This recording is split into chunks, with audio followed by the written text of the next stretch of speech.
Welcome to Crime, Corruption, and Cocktails, the true crime podcast where we look at cases of corruption and negligence and examine their historical and cultural implications. Today, I'm drinking soju. What are you having, Jenny? I'm drinking an apple teeny, and on today's episode, we're discussing one of the worst accidents in South Korea's history, the sinking of the Sewol Ferry. Before we get started, I wanted to share some nautical terminology that will help everyone visualize and better understand what happened to the Sewol. So, starboard is the right side of the boat, port is left. The hull is a portion of the boat that rides in and on top of the water. The bow is the front, and the stern is the back of the ship. We also wanted to note that Dell and I are not fluent speakers of the Korean language, but we will do our best to pronounce everything correctly in this episode. With that in mind, let's get into this tragic story. On the evening of April 15th, 2014, 476 passengers boarded the MV Sewol ferry boat in the South Korean city of Incheon for a 425-kilometer and 13.5-hour voyage to Jeju Island. The Sewol was originally scheduled to leave port at 6:30 p.m., but was delayed until 9 or 9:30 p.m. due to fog and low visibility. It was the only ship to leave the Incheon port that evening. Of the 476 passengers on board, 325 were students from the Danwon High School from the Danwon district of Incheon, South Korea. The Sewol also carried 33 crew members led by Captain Lee Jun-seok and 2,142.7 tons of cargo. Many of the crew working the strip were not the ship's typical crew, including Captain Lee. When the Sewol left port that evening, it weighed a total of 6,825 tons. For some background, the Sewol was an 18-year-old ship that was purchased in 2012 by the Chonghee-jin Marine Company, a Japanese company that also used it as a cargo and passenger transport ship. The ferry had 5 floors and a variety of restaurants and entertainment facilities. After its purchase, the quote-unquote dilapidated ship underwent a number of modifications that were later found to have been based on an illegal redesign. The ferry began operating to the public in March 2013 and made 3 round trips from Incheon to Jeju Island every week.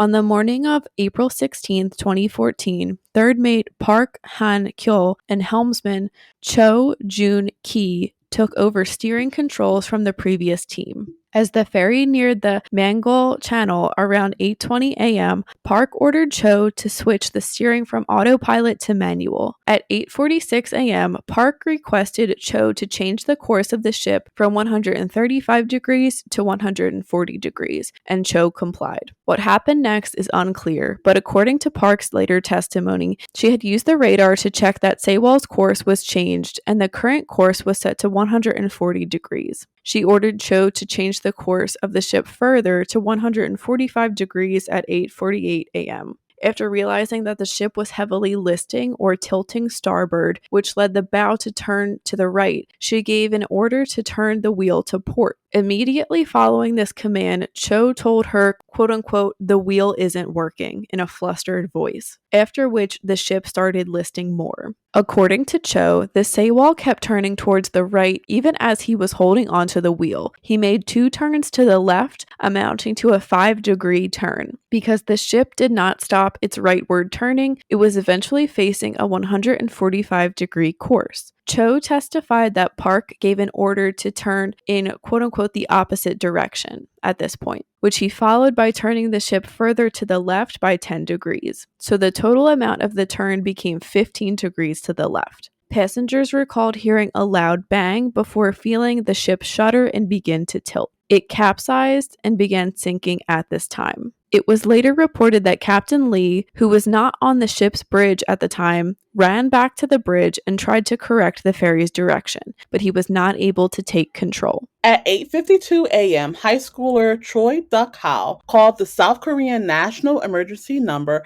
and briefly spoke with a nearby fire station and the Mokpo Coast Guard, saying that the ship had capsized. They asked him to provide the location of the ship, but Choi did not have that information. The Coast Guard launched patrol vessel number 123 shortly before 9 a.m. Following the Coast Guard search and rescue manual, the boat was to be in charge of surveying the area and quote-unquote swiftly rescuing passengers. At 8:55 a.m., the crew made their first distress call to the Jeju Vessel Traffic Service, followed just a minute later by another message saying, quote, "cannot move. Please come quickly," end quote. Announcements were made over an intercom system advising passengers to remain seated or in their cabins instead of evacuating to the deck and life raft. Due to the listing, it was difficult for passengers to even stand up straight. At 9:18 a.m., the ship reported that it was, quote, listing at an angle of more than 50 degrees, end quote, and that the crewmen who had been ordered to wear life vests were on the bridge of the ship. Even as the ferry was taking on water, crew members still asked passengers to remain on board the vessel. Confused students on board were sending texts to their families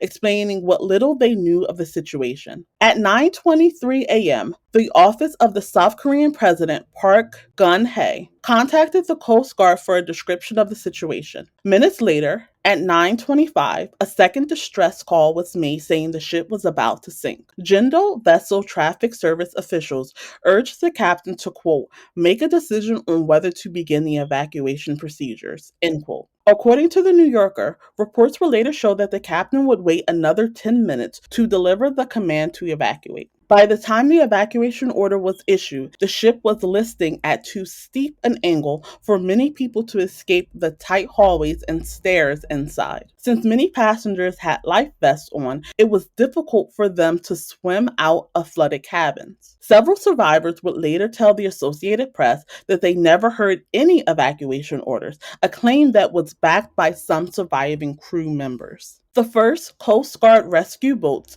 arrived around 9:30 a.m. after being notified by authorities shortly after 9 a.m. Patrol Boat 123 arrived at 9:35 a.m. and was the only rescue boat on scene that maintained communication with the Coast Guard headquarters. The boat was tasked with surveying the accident and performing a swift rescue effort according to the Coast Guard Search and Rescue Manual. They reported that no one was on the ferry's deck and no one had jumped into the water. Around 10 minutes later, Patrol Boat 123 rescued Captain Lee. He was one of the first people rescued from the ship, despite more than half of the passengers still sheltering in place on board. No rescue teams were able to get on board and search the upper decks where a majority of passengers were. Patrol Boat 123 reportedly only approached the Sewol once and waited to approach again until after the ferry sank. The Sewol's final communication to emergency teams came at 9:38 a.m. when they shared that the ferry was listing at 60 degrees and that passengers were attempting to evacuate through the port side. Just before 10 a.m., the first rescue helicopter arrived and made its first rescue. Small commercial boats and fishing ships also assisted in the rescue but were ordered to retreat. Though some official rescue boats and helicopters were on the scene, the government agencies involved did not order that rescue efforts be intensified. Instead, they made requests for a camera to be sent in for an internal investigation. Survivor Kim Sung-mook told documentary makers that he could hear and see the rescue boats and helicopters, but they never gave any order to evacuate or any instructions about what to do. At 10:25 a.m., the president's office called the Coast Guard again and ordered them to make sure there were no casualties and to search the ferry and make sure no one was missing. 10 minutes later, air rescue services can be heard telling the West Sea Coast Guard that they should have landed on the ship and quote-unquote made a good scene by showing their agents evacuating the passengers. The West Sea Coast Guard also wrongly told them that many passengers escaped. At this time, the ship was almost completely underwater with only the bow sticking out. At 11 a.m., the first fatality of the Sewol was reported. The sinking of the Sewol and the subsequent rescue efforts were broadcast live on Korean news to a horrified audience who could do little more than pray. Around 11 a.m., one news station reported that all students on board had been rescued, which was then reported by other networks. In reality, only 172 to 174 passengers and crew members were rescued. Officers working for the educational departments for the Gyeonggi province, who were wrongfully informed by police, sent text messages to the Danwon High School students' parents stating that all students had been rescued. Initial reports stated that rescuers retrieved 368 people from cold waters as the passengers, mostly students, had jumped overboard when the vessel started sinking. The South Korean government later corrected this statement, saying 295 passengers remained missing. New death tolls came in during the days and eventually months following the accident. The day after the Sewol wreck, the Coast Guard concluded that an quote, unreasonably sudden turn, end quote, to starboard caused the cargo to shift to port, which in turn caused the ship to list and to eventually become unmanageable for the crew. That same day, Undine Marine Industries, a private company, began the search for missing passengers. 20 divers from the Korean Coast Guard were assigned and a number of civilian divers participated as well. However, 8 divers from the Republic of Korea Navy were turned away. Underwater search vessels were on the scene but never received orders from the Coast Guard. Rescue workers from the Coast Guard Underwater Demolition Team and Ship Salvage Unit were also there the day of the sinking, but without a barge to use as a base, they were not able to optimally perform their duties. One civilian diver remembers being told to wait to search the boat so the Coast Guard could pump air in because the president was watching. They hoped the pumped air would support potential air pockets where survivors may have been waiting. He also claimed that they did not actually place the air hose in the ship and instead just placed it in the water and pretended it was attached, again because the president was watching. Civilian divers also claimed that the Undine Company took credit for their rescues. Rescue efforts were halted in the afternoon due to bad weather. On April 18th, the Sewol was completely underwater. Divers entered the ship's hull but only gained access to the cargo deck. No air pockets or survivors were found. Searching the sunken ship was extremely difficult for divers due to dark, murky water, the ship's confusing layout, collapsed furniture blocking their path, and having to physically break down windows and doors to pull out victims. No government divers were skilled enough to reach the depths of the ship, so civilian divers took charge. Divers found many victims huddled together in small rooms. In July, the government asked the civilian divers to stop their search efforts. In the following months, at least 7 rescuers died during their search efforts, including 5 officers that perished in a helicopter crash. After 7 months, the search for the missing passengers was called off. The Sewol accident left the nation devastated and outraged. They felt as though many lives could have been saved if the government and ferry crew had taken proper action and if Jong Hee-jin had maintained the ship properly. The public was particularly angered by the Coast Guard's slow response, the captain and crew being some of the first rescued from the ferry, and the government not having, quote, an accurate tally of missing passengers, end quote. People were particularly upset with President Park for taking several hours to comment on the accident. Her response to the Sewol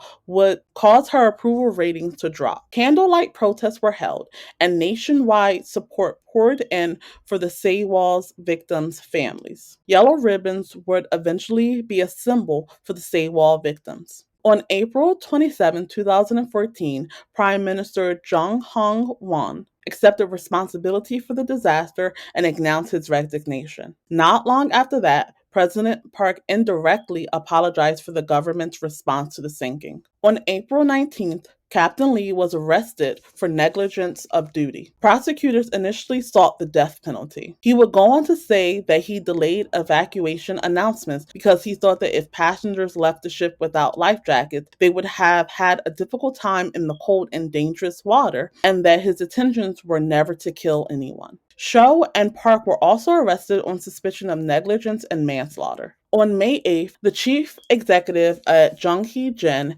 Kim Han-sik, was arrested and faced charges including causing death by negligence and overloading the cargo. He was later found guilty and sentenced to 10 years in prison, and his sentence was later reduced to 7 years. Several other company officials were also taken into custody. Yoo Byung-eun, the former chairman of Jong Hee-jin, went into hiding following a court summons.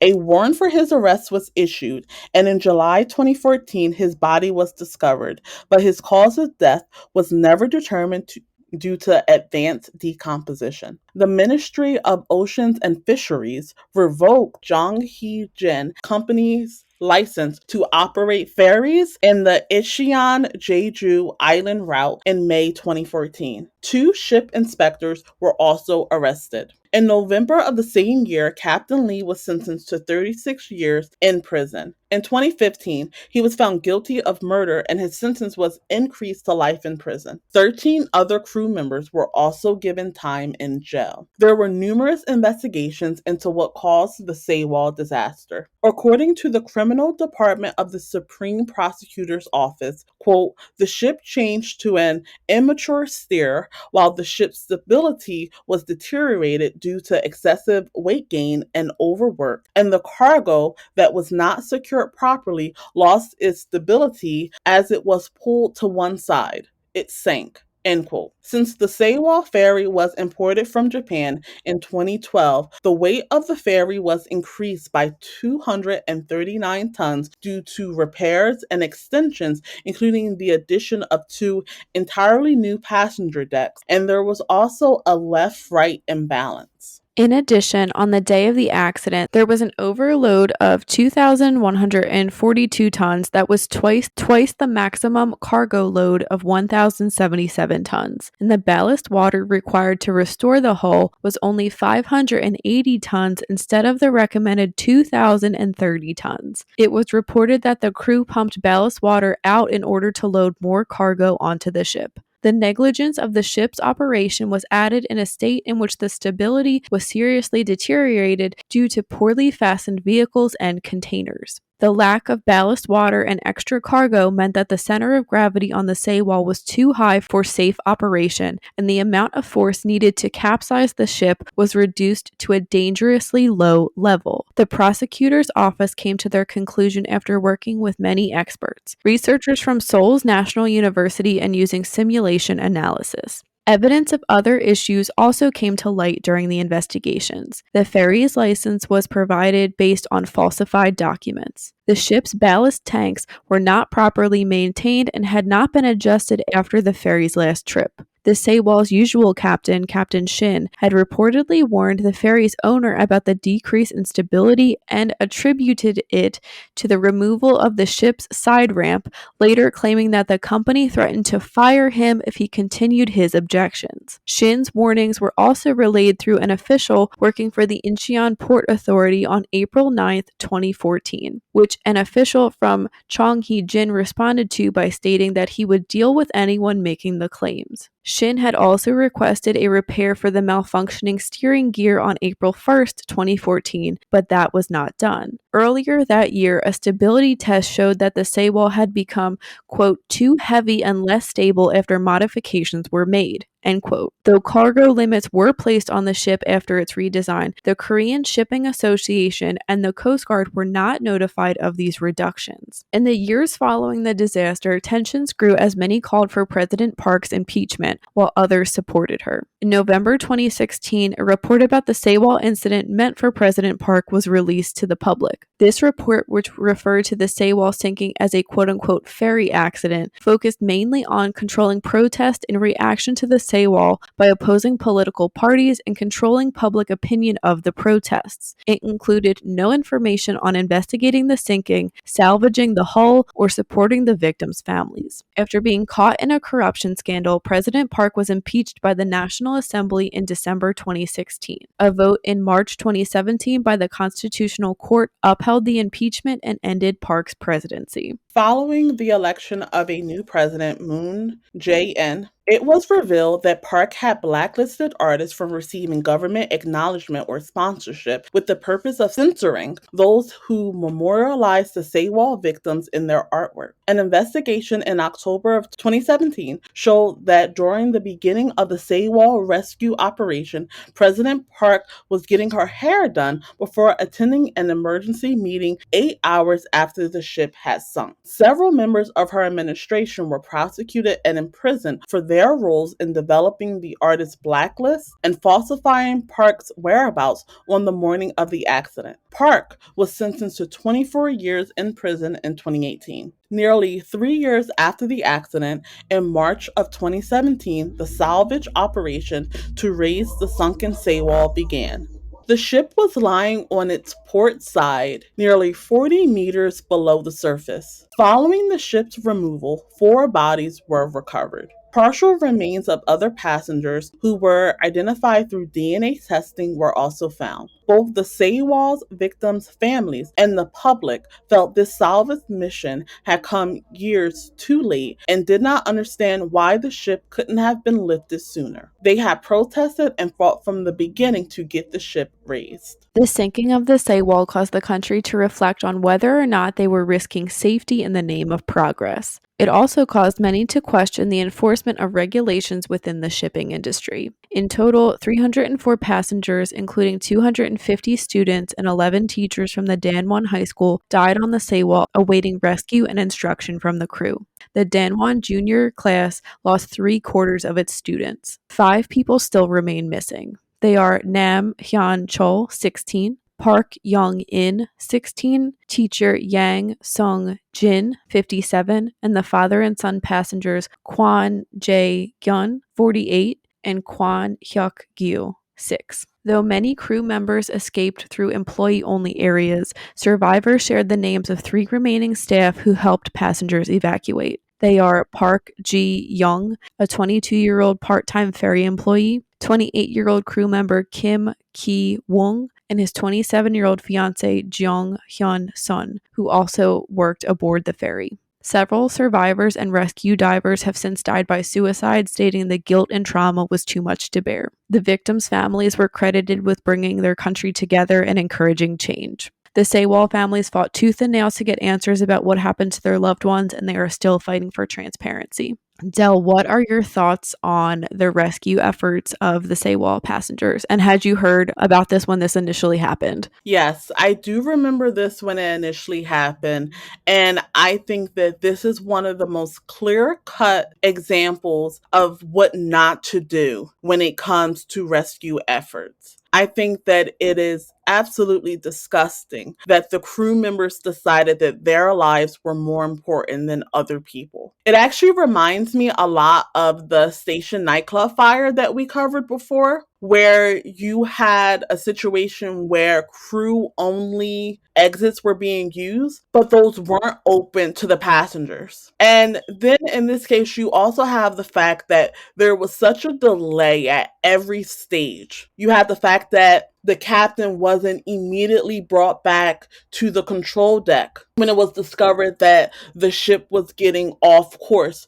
You have the fact that the passengers weren't told when to evacuate, weren't told where to go for evacuation efforts. And then you had the government not doing enough to make sure that they had the personnel to handle something like this. And then they were also cutting people off that wanted to help, that had those skills as well. I feel like this should have been a complete mobilization effort to make sure that as many people were rescued as possible, and that did not happen. I think that when it comes to rescue efforts, communication is the number one thing you need to make sure that is maintained, and this did not happen. I am happy to see that a lot of people were put in jail. I don't know if this has been the learning lesson that it should be, but I do hope that they have looked at this accident and looked at the negligence that happened in the rescue efforts to make sure that this never happens again. What do you think? It's so shocking and infuriating to see how this situation was handled.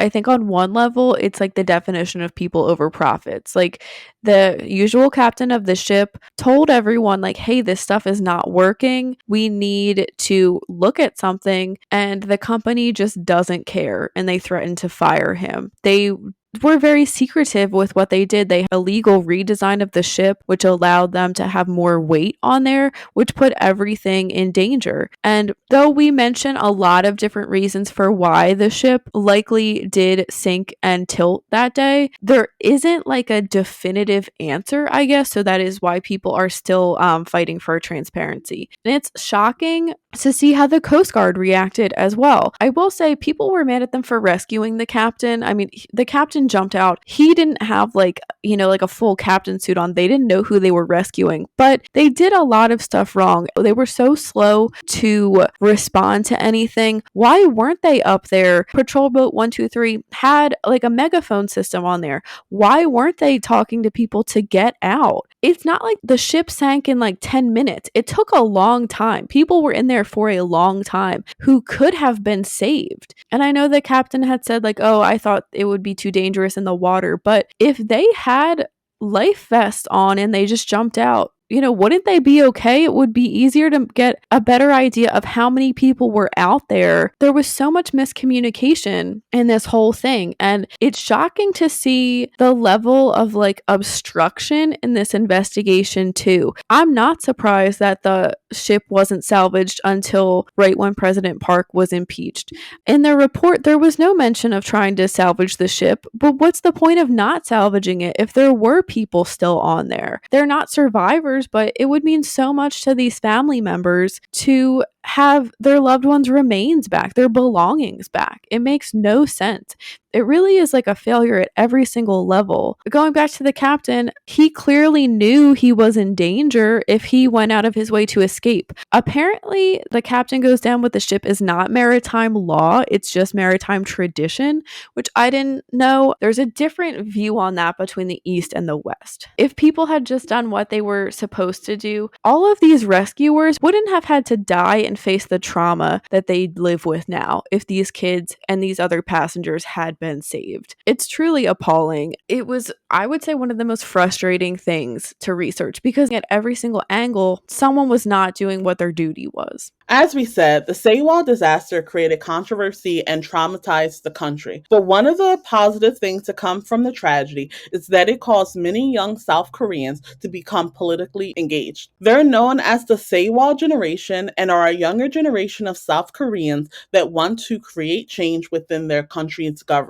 Many were teenagers themselves when the Sewol sank and saw how no one was able to protect their peers. These teenagers felt scared and thought it could have easily been them that died on the Sewol. It wasn't just some ferry accident to them. The Sewol generation were vital in the demonstrations and protests that helped to impeach President Park. It was young people that helped clear out government corruption. Now these teenagers are young politicians that are hoping to pave the way for a new and more transparent government. The Sewol tragedy also forced some South Korean people to reflect on their society's foundations. Both South Korean society and its education system are rooted in respect for authority. Obedience and hierarchy are very important. Many felt this obedience caused the deaths of the teenagers on board. And that may be a little bit of a controversial take, but I would agree that it did play a little bit of a role for the things that we're about to say. And we're by no means victim blaming. There are some elements that make you wonder the teenagers on board had a little more independence if more of them would have thought to just evacuate themselves. Children in South Korea are considered a family's treasure, and an obedient child is especially prized. But I think most children are taught to follow rules, listen to adults, and do as they are told. They're supposed to be passive and obey orders. This sometimes causes children and teenagers to not have much independent thought or decision-making skills. Many wondered if more people, especially the teenagers on the Sewol, would have survived if they had not automatically been told to stay in their cabins. Survivor Jang A-jin told France 24 that though the water was up to her knees, she had been ordered not to move and did not think of trying to get out. Eventually, the area she and her friends were in collapsed and they were forced to escape. During the criminal hearings following the disaster, one surviving student said that she had considered trying to escape once the ferry began listing, but did not because she heard the announcement asking passengers to stay put. According to CNN, survivors say the passengers who listened to that order to remain in their cabins were the ones who never made it off the ship. People overwhelmingly listened even when they knew they were in danger. Because of the Sewol, it's now mandatory in South Korea for primary school students to take a safety course, and school trips are required to be done in smaller groups. There is an education center in Ansan that has belongings from the teenage victims as well as desks from their high school. The center is run by one of the victims' fathers, Jong Myung-sun. He hopes that the education center can act as a place of remembrance but also encourage critical thinking in children. That wraps up this week's case. Thank you for listening. Let us know in the comments what you think about the handling of the Sewol disaster. You can read more about this case and how to support us in the links below. We will be back next week with a brand new episode focused on movie set disasters that caused the deaths of actors and crew members. As always, stay safe.